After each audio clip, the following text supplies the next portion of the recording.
आऊज़ु बिल्लाहि मिनश शैतानिर रजीम, बिस्मिल्लाहिर रहमानिर रहीम।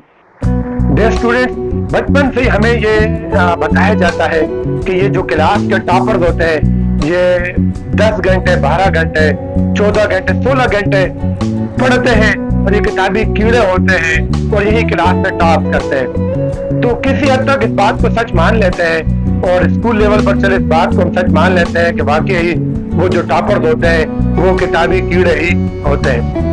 लेकिन अक्सर हमने यूनिवर्सिटी लेवल पर, कॉलेज लेवल पर हमने देखा है और हम देखते रहे हैं, खुद मैंने कितनी दफा ऐसे नोट किया है कि बहुत सारे हमारे क्लास फेलो जो सिर्फ 5-6 घंटे स्टडी करते हैं और क्लास में टॉप कर जाते हैं, या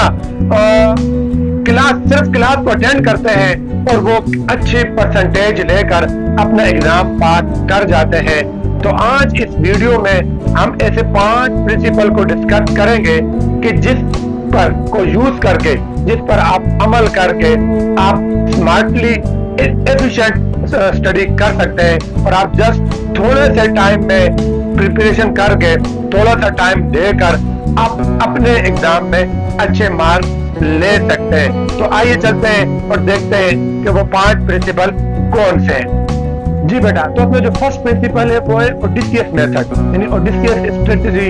ओडिसियस एक बहुत बड़ा वॉरियर था, अपने टाइम के एक बहुत बड़ा जंगजू था। उसने एक बहुत बड़ी जंग लड़ी थी और जंग के बाद अपने सिपाहियों के साथ समंदर के रास्ते वापस अपने घर को जा रहा था।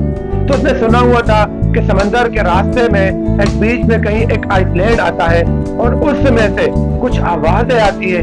कैसी आवाज है? यानी हेवन की आवाज है, परियों की आवाज है, जो कि सेलर्स को, वो जो शिप वहां से गुजरती, जो बोट वहां से गुजरती, उनको अपनी तरफ बुलाती, उनको अपनी तरफ खींचती। और आवाजें कैसी थी? असल में वो आवाजें एक ट्रैप होता था कि जो शिप वहां से गुजर रहा होता था, जो सेलर वहां से गुजर रहे होते थे, वो उसका शिकार हो जाते। असल में वो मौत की आवाजें होती थी और वो जब सेलर, वो शिप, वो बोट उस आइसलैंड पे ठहरता तो वो मौत का शिकार हो जाते। तो जो ओडिसियस था उसने ये सुन रखा था। उसने एक ऐसी स्ट्रेटजी अपनाई कि उसने अपने तमाम सिपाहियों को कहा कि वो अपने कान, जब उस आइसलैंड के करीब पहुंचे तो अपने कान सब बंद कर दें और उन आवाजों पे ध्यान नहीं देना। और खुद जो था ना वो बहुत क्यूरियस था। उसने क्या किया और खुद सिपाहियों को कहा कि मेरे कान खुले रखो और मुझे शिप के साथ यानी रस्सियों से पक्का बांध दो, ठीक है? और मैं जितना भी कहूं कि मुझे खोलो, तुम लोगों ने मुझे नहीं खोला। उसके सिपाहियों ने ऐसे ही किया और उसको रस्सियों से बांध दिया। जब उस आइलैंड के करीब पहुंचे तो वहां पर सिपाहियों ने उन आवाजों पर कान नहीं धरे क्योंकि उनकी आवाजें तो बंद, कान तो बंद थे। और ओडिसियस आवाजें सुनता रहा। उसने बड़ा कहा अपने सिपाहियों को कि मुझे खोलो, लेकिन सिपाहियों ने उसकी ना मानी और ऐसे ही वो आइसलैंड को क्रॉस कर गए और अपने घर को पहुंच गए। तो ओडिसियस ने जो स्ट्रेटजी अपनाई थी, असल में वो क्या थी? डिस्ट्रक्शन। कि मेन जो चीज थी वो आइसलैंड की आवाजें जो थी वो डिस्ट्रक्शन थी, वो डिस्टर्ब करती थी। आज के दौर में हमारा भी यही इशू है कि जब हम स्टडी करने लगते हैं तो बहुत सारी चीजें हमारे डिस्टर्ब करने लगती हैं, जिसमें हमारा पहला क्या है कि हमारे पास मोबाइल है, हमारे पास लैपटॉप, कंप्यूटर, 24/7 हमारे पास इंटरनेट मौजूद है, इंस्टाग्राम, स्नैपचैट, व्हाट्सएप, फेसबुक। जब हम ये सारी चीजें में डिस्ट्रैक्ट करती हैं तो हम स्टडी पर फोकस नहीं कर रहे होते। तब हमने देखना है कि हमने किस चीज, हमारा गोल क्या है। आए हमारा गोल ये है कि मैं इंस्टा पर अपने फॉलोअर्स को बढ़ा लूं, कि मैं अपने टिकटॉक पर अपने फॉलोअर को बढ़ा लूं, कि आया मेरा गोल ये है कि मैंने कुछ बनना है, कुछ कामयाब होना है। तो आप जिस एग्जाम में भी अपियर हो रहे हैं, चाहे वो कॉम्पिटिटिव एग्जाम है, चाहे वो आपका कॉलेज का एग्जाम है, यूनिवर्सिटी का एग्जाम है, जैसा भी एग्जाम है, उसका पहला जो प्रिंसिपल है वो ये है कि आपने ओडिसियस स्ट्रेटजी को अपनाना है। आपने जो डिस्ट्रक्शन करने वाली चीजें हैं उनको एक साइड पर कर देना है।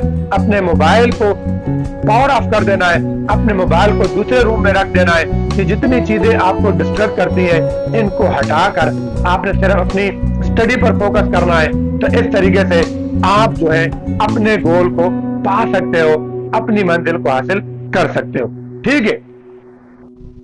जी, तो दूसरा प्रिंसिपल जो है वो परेटो प्रिंसिपल है। परेटो प्रिंसिपल कहता है कि दुनिया की 20% इनपुट से 80% आउटपुट हासिल होता है, और ये इन जनरल ये तमाम चीज़ों के लिए ट्रू है। मिसाल के तौर पर अगर हम कह दें कि किसी शहर में 80% क्राइम होते हैं, तो 80% क्राइम जो है वो कोई 20% लोग होंगे जो ऐसा करते होंगे, वो क्राइम करते होंगे। हर एक तो वो क्राइम नहीं कर रहा। ऐसे अगर मिसाल के तौर पर अगर आपकी शॉप है और आपकी शॉप में जो चीजें सेल हो रही है, जो प्रोडक्ट सेल हो रहे हैं, जो आपको प्रॉफिट आ रहा है, वो 20% कस्टमर से आ रहा होगा।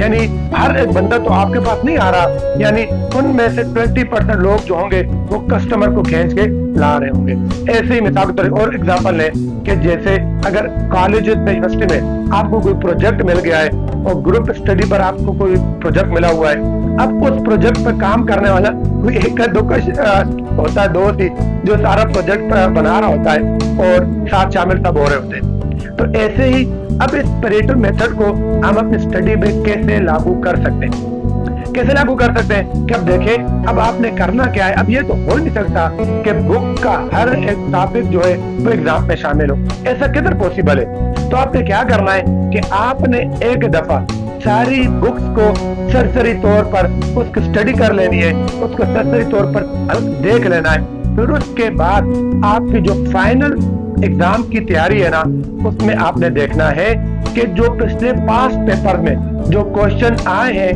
कौन कौन से इंपॉर्टेंट क्वेश्चन हैं, कौन कौन से टॉपिक्स इंपॉर्टेंट है, कौन से टॉपिक रिपीट हो रहे हैं। आपने उन सब को आपने कई उनके नोट्स बना ले रहे।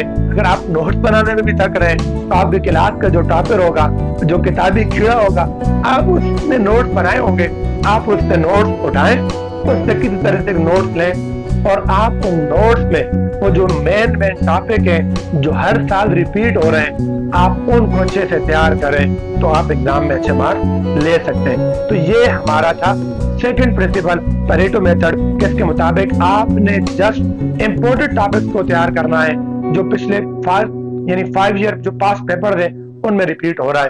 तो इससे भी आपको काफी हेल्प हो जाएगी बजाय के सारी बुक्स तैयार करने की। तो अब हमारा थर्ड प्रिंसिपल जो है वो क्या है, स्पेस्ड रिपीटेशन। यानी इसका मतलब ये है कि आपने एक फिक्स स्लॉट लेकर, यानी सही फिक्स स्टडी कर आपने कुछ टाइम फिक्स कर लेना है, और इसमें आपने तमाम जो डिस्ट्रक्शन है उनको हटाकर स्टडी पर फोकस करना है, और उसके बाद आपने छोटा सा ब्रेक ले लेना है। यानी मिसाल के तौर पर फॉर एग्जांपल आपने 25 मिनट या 30 मिनट कंसेक्टिव फोकस करके स्टडी की, उसके बाद आप छोटा सा ब्रेक ले लें। वो ब्रेक आपके लिए काफी होगा, आपको फ्रेश करने के लिए आप दोबारा से रिफ्रेश हो जाएंगे। ठीक है, वो अब आप तक है कि आप अपना टाइम टेबल कैसे सेट करते हो। यानी हर एक का अपना एक टाइम टेबल होता है। जैसे मैं अब स्टडी किया करता था, तो मैं अपनी आदत होती थी कि मैं जब 25-30 मिनट स्टडी कर लेता तो उसके बाद मैं खुद को मुझे बोरियत होने लगती, तो मैं क्या करता, एक 5 मिनट का ब्रेक लेकर 5 मिनट का ब्रेक लेकर, यानी मैं रूम से बाहर जाकर अपने घर वालों के साथ बैठ जाता और थोड़ा बहुत उनके साथ गपशप बातचीत करके दोबारा से रूम में आ जाता और पढ़ना शुरू कर देता। तो फिर से मैं फ्रेश हो जाता और फिर से अपनी स्टडी जारी कंटिन्यू कर लेता। तो ये जो है इसमें आप अपना टाइम टेबल बनाए। अब बहुत सारे दोस्त ऐसे कहेंगे कि सर मैंने तो 5 मिनट की छोटी सी ब्रेक मिली तो कुछ भी नहीं है, मैंने तो गाने भी सुनने हैं, मैंने तो खाना भी खाना है, मैंने तो बेटा देखें, एक इंसानी जो ह्यूमन जो हमारी साइको है ना, उसके मुताबिक कि अगर आप 1 घंटा अच्छी फोकस करके ना स्टडी करते हैं तो उसके बाद आपके लिए 5 से 10 मिनट की ब्रेक काफी है फ्रेश होने के लिए। तो आप ये स्टडी भी अपनाएं। ऐसे ही अगर फर्ज करें जिन बच्चों के भी एग्जाम करीब नहीं है, काफी टाइम है, तो अपने स्लॉट जो छोटे बना लें, नहीं वो 15 मिनट 20 मिनट 30 मिनट की स्टडी करें, फिर बीच में ब्रेक ले लें। और जब एग्जाम करीब आ जाए फिर आप देखेंगे अगर आपका सिलेबस ज्यादा है और आपका सिलेबस ज्यादा कवर करना है, टाइम थोड़ा है, तो फिर आप क्या करें कि आप ज्यादा टाइम स्टडी करें, यानी 1 घंटे का स्लॉट रखें, उसमें आप बिल्कुल फोकस करके स्टडी करें, फिर उसके बाद आप छोटी सी ब्रेक लेते रहें। तो हमारा थर्ड प्रिंसिपल था, इसको भी फॉलो करके आप अपनी स्टडी को इम्प्रूव कर सकते हैं और छोटे टाइम इंटरवल में अच्छी खासी तैयारी आप कर सकते हैं। चौथा प्रिंसिपल जिस पर हमने फोकस करना है वो हमारा है पार्किंसन लॉ। यानी कभी आपने इस बात पर गौर किया है कि अगर क्लास में हमें कोई असाइनमेंट मिल जाए और उसकी डेडलाइन जो हो वो 1 हफ्ते बाद हो, तो हम उसको कब करेंगे? हाँ, वो तो लास्ट दिन, आखिरी दिन करेंगे। और अगर उस असाइनमेंट की डेडलाइन जो है ना वो कल की है, तो फिर उसको मैं आज ही करूंगा। तो ऐसे ही काम बहुत छोटा सा है, हम उसको जितना ज्यादा टाइम देते हैं वो काम उतना ही बड़ा हो जाता है। तो ऐसे ही जब आपने स्टडी करनी है तो आपने अपनी स्टडीज के लिए डेडलाइन मुकर्रर करनी है कि मैंने अपने सिलेबस को कब कंप्लीट करना है। अगर आपके पास टाइम थोड़ा है तो आप देखें कि ये चैप्टर जो है ये मैंने 2 दिन में कंप्लीट करना है, तो उसको फिर 2 दिन में ही कंप्लीट करें। उसके लिए डेडलाइन मुकर्रर कर दें कि इसको मैंने हर हाल में इतने टाइम में मुकम्मल करना ही करना है।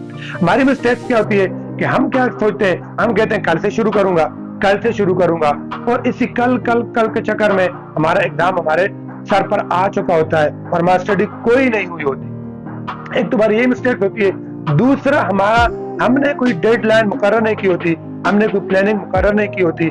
सबसे पहले आप क्या करें, आप प्री प्लानिंग करें कि आपने ये टॉपिक इतने इतने दिनों में मैंने मुकम्मल करना है, इतने इतने टाइम में मैंने मुकम्मल करना है। तो 50% वर्क का जो लोड है वो तो प्री प्लानिंग से ही कंप्लीट हो जाता है। हमेशा मैं अपना बताऊं, जब भी मैंने स्टडी की मैं पहले ही माइंड में बना लेता था कि इस चैप्टर के जिन कम्पिटिटिव एग्जाम के लिए जब मेरा लेक्चरशिप के लिए इम्तिहान देता रहा, उसके लिए मैंने ये माइंड में रखा था कि ये जो चैप्टर है इनको मैं 2 दिन में मुकम्मल करूंगा। तो मेरी पूरी कोशिश होती थी कि मैं उन 2 डेज में उनको मुकम्मल अच्छे से करूं।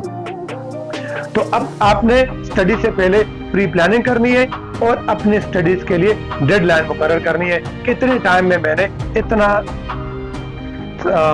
जो सब्जेक्ट आपका है उसको तैयार कर लेना है। देखें, अगर हमें यह पता चल जाए कि मैंने क्या पढ़ना है और कब पढ़ना है, तो आपके स्टडी का 50% लोड, तो यानी 50% जो परेशानी है वो तो आपकी वैसी खत्म हो गई कि अगर आपने ये पता चल गया कि क्या पढ़ना है और कब पढ़ना है। मिसाल के तौर पर अगर मैं कह दूं कि मेरे एग्जाम को रह गए सिर्फ 2 दिन, तो अब मैंने क्या करना है कि जो मेरा सिलेबस है उसको आप मिसाल के तौर पर 4 हिस्सों में डिवाइड करें और कहें कि दो हिस्सों को एक दिन में रिवाइज करूंगा, बाकी 2 हिस्सों को अगले दूसरे दिन रिवाइज करूंगा। जैसे आप स्टडी पर फोकस कर सकते हैं। इसके बाद हमारा जो 5वां प्रिंसिपल है वो है एक्टिव रिकॉल।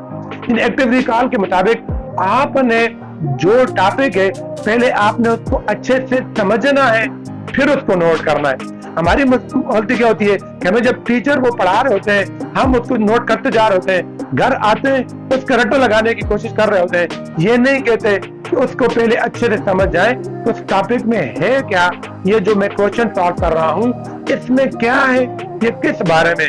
अगर मैथ का क्वेश्चन है, जैसे मैं मैथमेटिकली में मैथ पढ़ाता हूँ, तो अब आप देखें कि वो जो क्वेश्चन टीचर ने करवाया है उसमें जो मेन इंपॉर्टेंट स्टेप है, यानी आप देखें जब कोई प्रूफ होता है तो लाजमी प्रूफ में कुछ ना कुछ स्टेप ऐसे होते हैं जो याद रखने के होते हैं। यानी क्योंकि प्रूफ है, उस प्रूफ में कुछ ना कुछ ऐसा स्टेप आएगा जो आपको याद रखना है। तो मैं अपनी क्लास में बच्चों को कह रहा होता हूँ कि आप इसके साथ लिख दें रटा।